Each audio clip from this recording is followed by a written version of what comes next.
Have you ever wondered how much time it takes to really get those special summer crops on the market?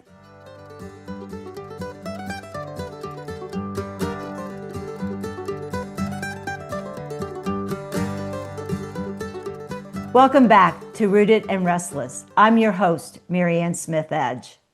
It's summertime, and fruits like cherries are definitely on the market. But have you ever wondered how long it takes to grow crops like that? Well, today I have a very special guest, cherry grower Talon Felker.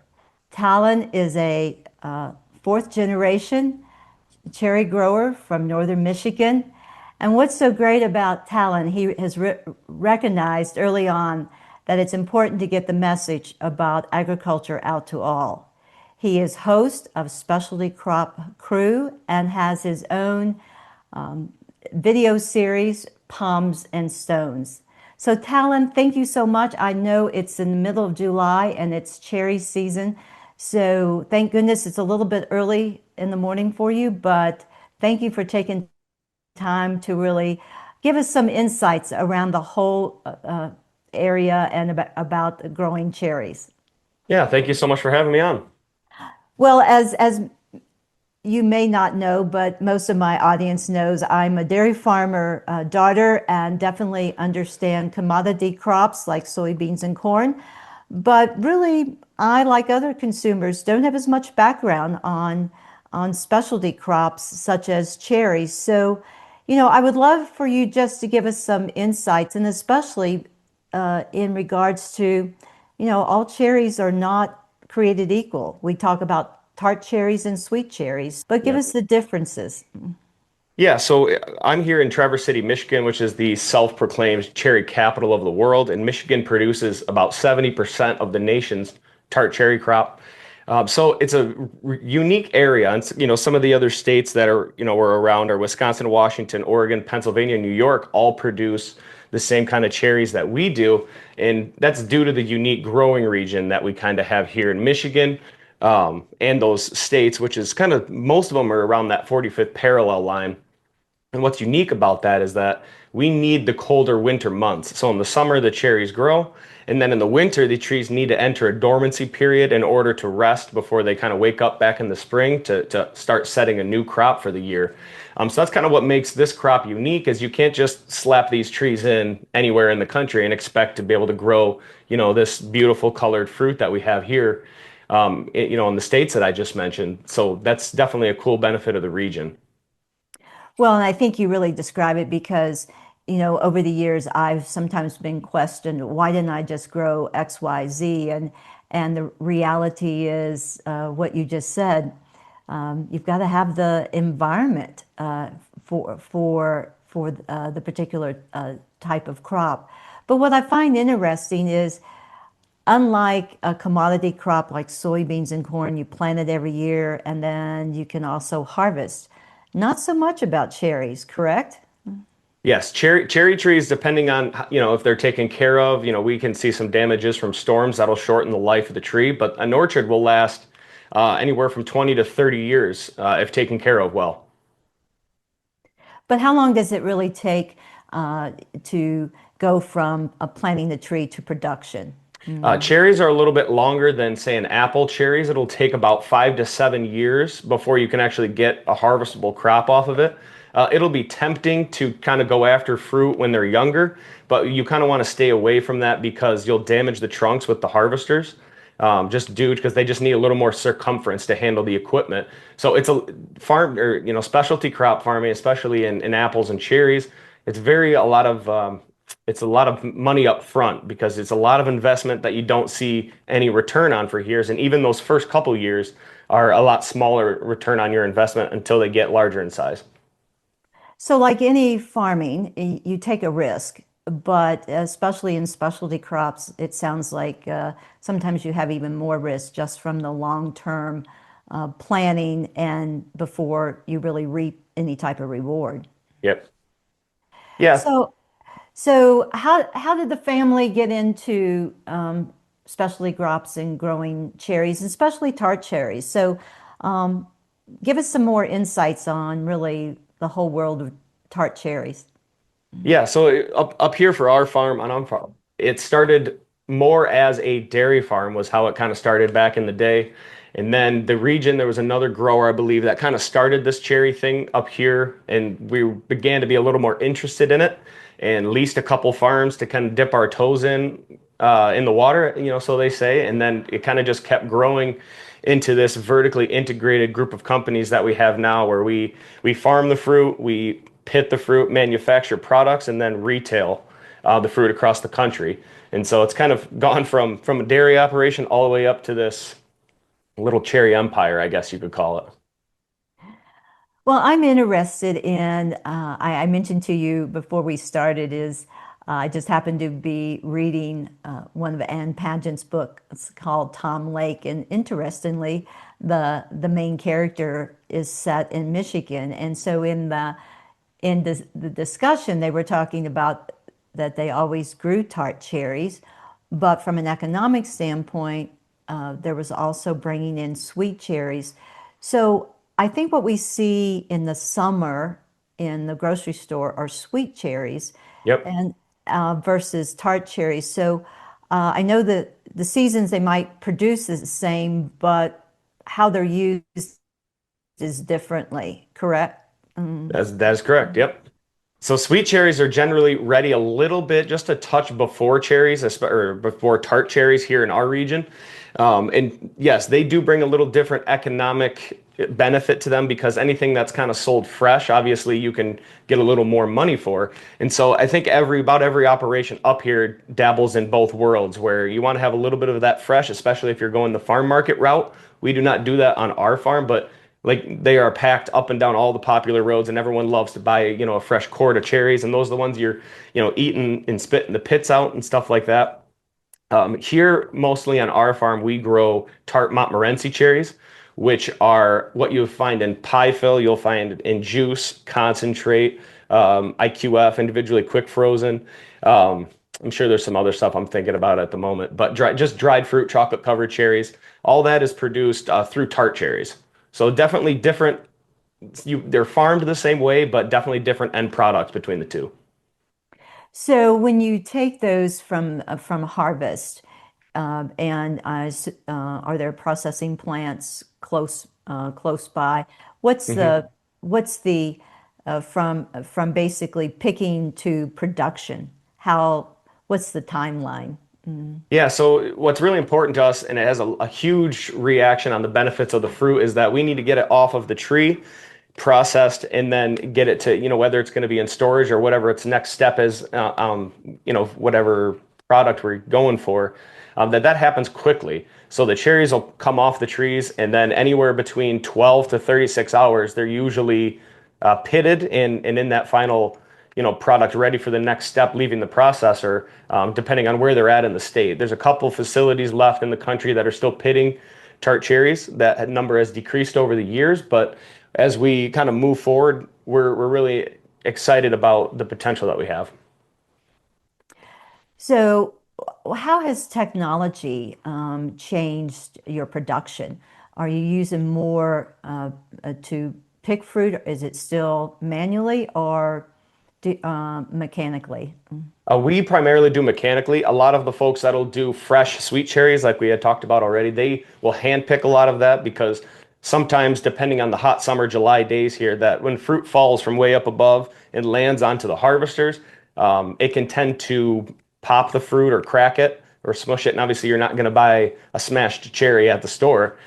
So that's one thing that definitely is hand picked is most of the sweet cherries for market. But tart cherries are almost all mechanically harvested with some people have a one machine setup and other ones use two machines. One shakes the tree and the other one catches the cherries and they work together as a team moving across the orchard. Well, I think it sounds when you paint the picture, you just grow the fruit 3 to 5 years, you pick it, you're in the ideal climate. So, what could be any challenges growing cherries? I just did a podcast with an individual. We were talking about the trials and tribulations of Florida oranges as related to citrus Mhm. greening. Are there any challenges when it comes to cherries? Yes, as in all agriculture, we all have our challenges, based on any commodity that you're growing. And obviously, cherries here are no different, especially with the trends of the springs recently. We've had a couple short crops back to back, but we're always looking forward and being resilient and looking ahead to next year. Obviously, people think that when a fruit farmer or specialty crops, and we don't have a crop or we have a shorter crop, that we kind of just take the time off because that's it. But really, we're already looking forward toward next year because there's things that we're applying to the trees now that have effect on next year's crop. So we can't just give up on the fruit or give up on the trees. We still have to take care of the trees and maintain everything in order to have a successful bumper crop the next year. And so that when that happens, that we're ready to go when it shows up. So are there any particular pests that you're having to really monitor, or just kind of the routine? There's definitely a couple, and each weather pattern, based on how the summer and spring goes, will be an issue. The main one that if anyone does any research on, is called spotted wing Drosophila, which they sting the cherries kind of right when you're getting ready to harvest, which obviously has its own problems. That one seems to be the most difficult pest for us to control, but we do have a lot of great tools in the toolbox in order to control that, and we get great help from the universities to help us kind of keep an eye on it as the harvest season goes on, so that we stay on top of it and don't have any problems. So Talon, a few weeks ago, I actually had an interview with the beekeeping specialist in the state of Kentucky, and really talking about the importance of bees for all crops. And I know bees are definitely important for those fruit trees. So how do you manage the bee population in regards to pollination for your trees? Yeah, a lot of people, or some folks up here, believe that you can get away with natural pollinators taking care of your fruit. We're farming about 3,000 acres right now, so that's a little too much to kind of leave up to chance. So we actually, decades ago, started our own apiary division called Cherry Bee. And so we have beekeepers and equipment, and we have some land down in Florida, and we do all of our own pollination. As Wow. well as if we have some extra hives, we'll lend them out to some other growers in the area. But just like any specialty crop, when those trees are in bloom, we need to have the pollination happening. And so we're fortunate enough to be able to put our own hives out. We do cherries in southern Michigan. We have about 1,000 acres down there. And then up north here as well, we own land in Florida. They do some pollination on oranges. We ship them out to California to do almonds. Obviously, that's a huge, huge specialty crop state. I think it's the one above Michigan, and the most diverse growing states in the country is California. So a lot out there. We've even done cranberries. So a huge part of our operation is also to maintain a healthy bee operation. I'm not as much versed on kind of what goes on as far as keeping the bees healthy, but I know that giving them crops to work on is obviously the key to success. So we ship them all around, like you mentioned. There's fire ants and all kinds of regulations you have to go through when you cross state lines and stuff. So a lot of hoops to jump through in order to do it. But at the end of the year, we pollinate our own crops, and then we also produce about 100,000 pounds of raw honey that people can buy by the barrel. You can come get it, or it's sold in all local stores. We bottle it in all different sizes. That's fascinating, but I think it's just a good segue from one of the previous podcasts I did on around pollinators. We forget that they're one of the most important pieces of this whole process. Yeah, And absolutely. you mentioned that 75%, I think, of all the tart cherries in the U.S. are produced in Michigan. But the tart cherries, as you said, that we will see either as a dried product or in cherry juice on our markets. What percentage of that comes from? Is it mainly U.S., or is there also competition from other countries? Yeah, there's always some pressure from other countries, but what we really like to focus on for us is the tart Montmorency cherry. That specific type of cherry has been the most studied. It brings the best health benefits. And so that's what about 98% of the United States grows. And so that's unique to us, is that we majority produce this specific cherry that is, we like to say it's definitely a step up from the competition. Now, let's hear from Mindy Herman, registered dietitian, food and nutrition writer, and the guru on all the latest food trends. Hi, Marianne. Let's talk tart cherries. Almost all of the tart cherries grown in the U.S. are Montmorency cherries that are grown mainly in Michigan. Tart cherries typically are dried, frozen, or canned rather than eaten fresh, but try to grab a basket if you can at your local farmer's market because they're really good in cherry pie. Did you know it takes up to 8 pounds of fresh tart cherries to make 1 pound of dried cherries? Dried cherries make a great snack and they're delicious in granola and trail mix. The anthocyanins in tart cherries give them beneficial antioxidant and anti-inflammatory properties. Studies from the University of Delaware show that drinking tart cherry juice regularly can help lower blood pressure and LDL cholesterol. For more information and tips, visit the Michigan State University Center for Regional Food Systems website on tart cherries. Now, let's return to our conversation.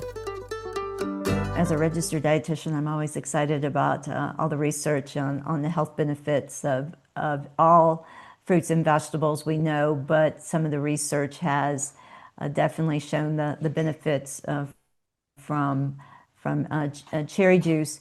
You know, as a grower and a producer, what's the benefit of ensuring that there is research dollars to really look at some of the benefits of a product, especially like cherries? Well, I think all of it about is if you're not educating the consumer on what your product has to offer, then they're not going to know much about it. And the tart Montmorency cherry has so much to offer to the consumers. And recently, you know, even when the organic thing kind of started, everyone has cared more about in the last 10 years where their food is coming from and kind of the story behind it compared to just buying it at the store, you know, kind of willy-nilly. So I think that that's a huge thing is educating the consumer and letting them know the benefits of what we're growing. And so when I see the opportunity for us to invest some dollars as an industry to help educate the consumer on what we have to offer compared to others with our special Montmorency cherry is a no-brainer for us.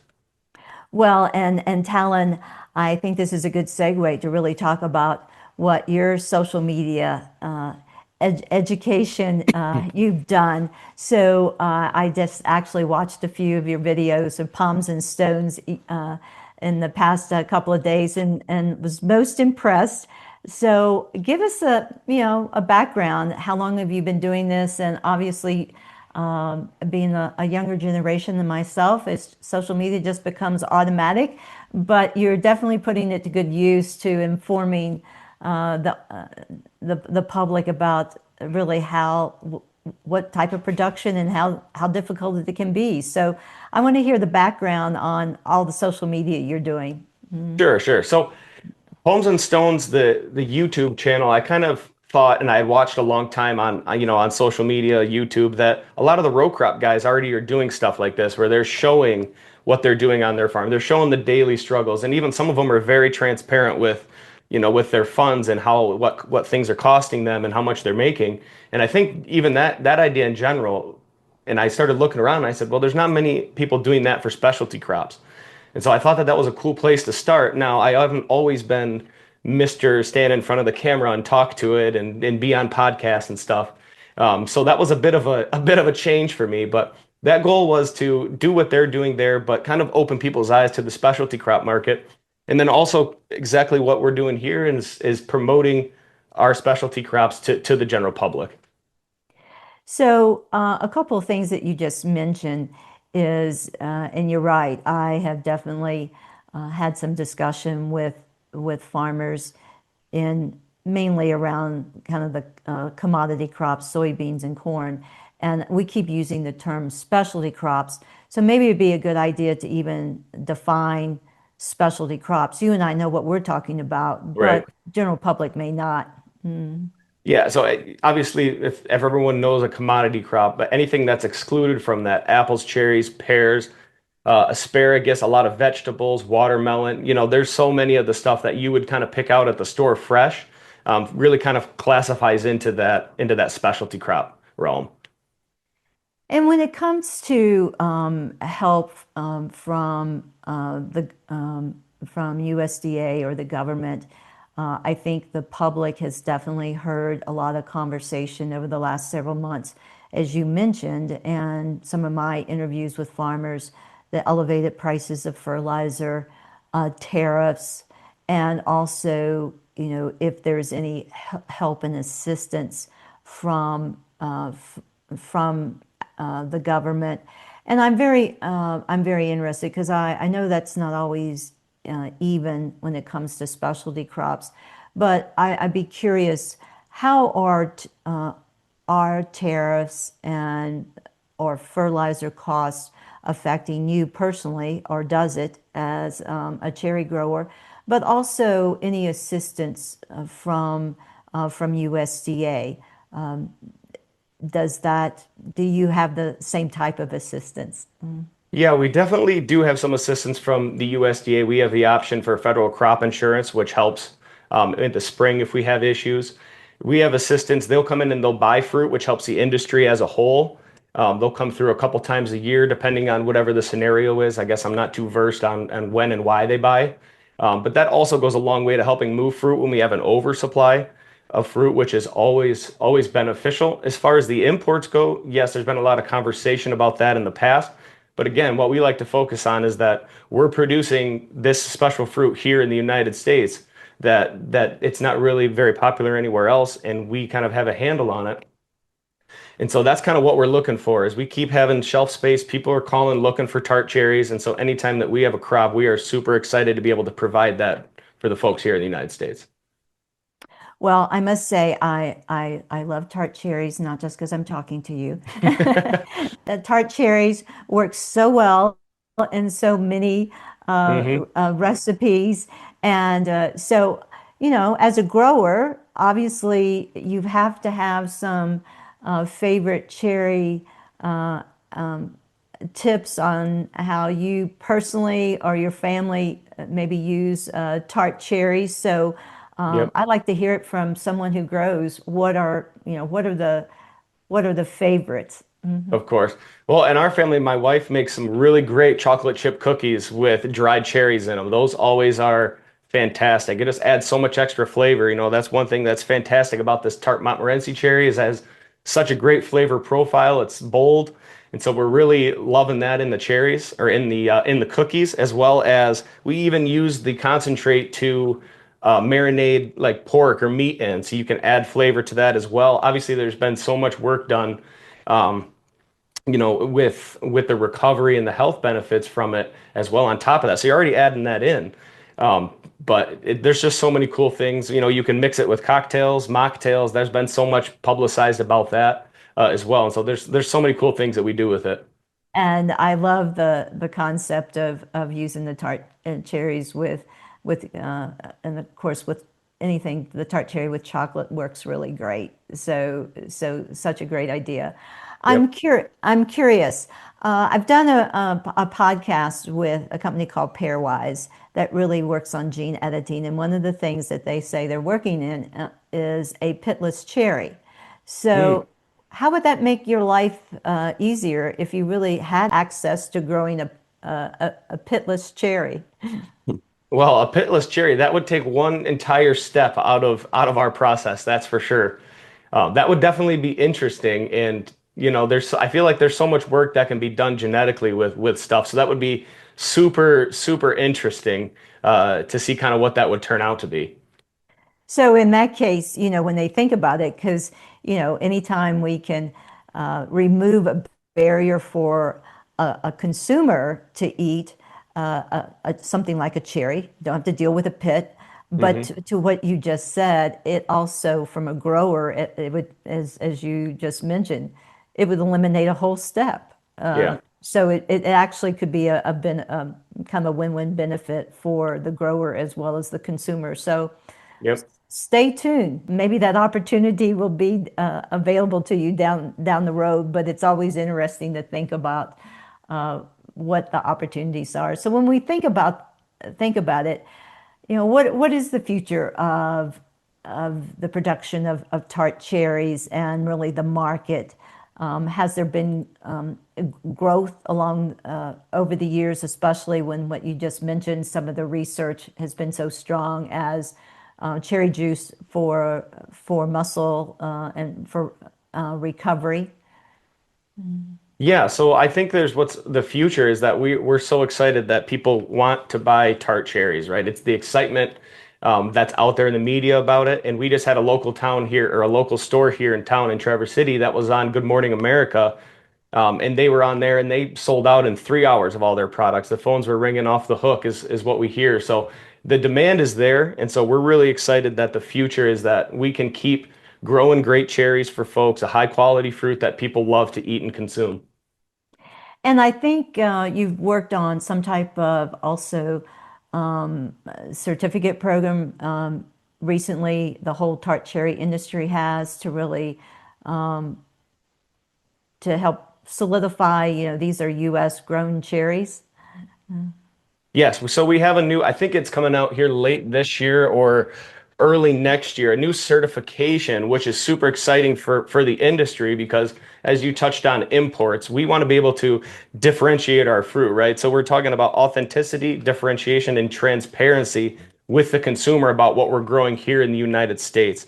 So obviously that mark is, I guess, a simpler way to tie it over would be everyone knows certified Angus beef, right? That's a great way when you're at Right. the store and you see that and you know exactly what that is. You know the quality of the product, you know what you're getting. And so we were kind of looking for something that's very similar to that, that we could differentiate ourselves, stand out to the consumer at the store, and then show that there's a clear sourcing to where all of that fruit comes from. Which is great. Even though, as you said, if I'm buying tart cherries from like a Costco or whatever, I can assume that it's a Michigan perhaps a cherry, tart cherry, but this sounds like it will definitely not just the assumption, it will verify. Correct. Yeah, it's the verification that it's a what I kind of left out there is the verification that it's a tart Montmorency cherry. The stipulation to getting this logo onto your packaging is that it has to have certain percentages met, whether it's a concentration in a juice or concentrate, or that it has to be 100% tart Montmorency dried fruit in order to get this, to verify that it comes obviously from the United States and it's not imported from other countries. So, Talon, you're on social media a lot, and I did see the one about you. You had a truck, stuck in the mud. I did see that one. It was great. But what are some maybe just key takeaways that we can really wrap this up with that our listeners need to know about the whole production of especially fruit and especially cherries and the as related to what's the benefit to the consumers?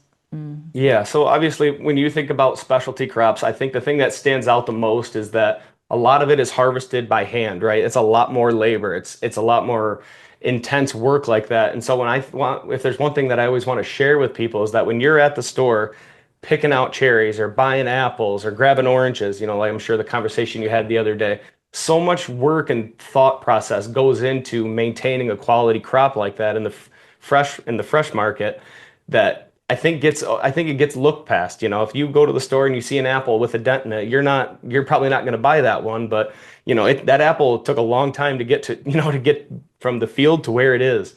And so I think that that's a main part that I would love people to know about more is that specialty crop farming. There's a lot of great folks out here that love what they do. They love being resilient and always moving forward. For me, when I was younger and I first started, seeing the process and everything, what I love the most is that in the spring, it starts out as a small bud and then it turns into a flower. And then in a 60-day period from full bloom, you turn it into a fruit that you can grab off the tree and eat. And so I always thought that that was a super cool process to be able to kind of see that transition from something that doesn't seem like it could end up being edible that turns into, something you can eat.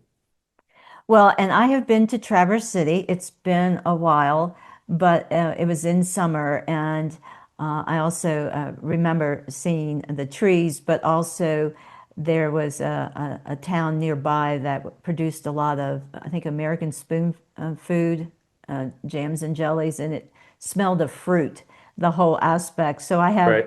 I have only pleasant pleasant memories and smells of that whole area. So it really does take a lot of hands, and I think that's you portray it so well in all the work that you do, but and in our discussion this morning is that the reality is don't take what we have on the grocery shelf for granted. I think is a great way to sum it up, because and specialty crops, like any crops, definitely it takes time and a challenge, and there's a lot of hands that go behind that. Absolutely. You absolutely hit the nail on the head on that one. So, Talon, anything else that we need to understand about specialty crops in general, or just the daily operations of what you go through, and especially with tart cherries? Yeah, I mean, just to close it out, we're just excited. We have a really good looking crop on the tree here right now. We're optimistic about what we have. I'm always more of an optimist than anything else, which you have to be. So we're really excited with what we have here on the trees, and looking forward to having a safe and quality crop come in, and looking forward to the future and supplying everybody out there with high quality cherries for everyone out there.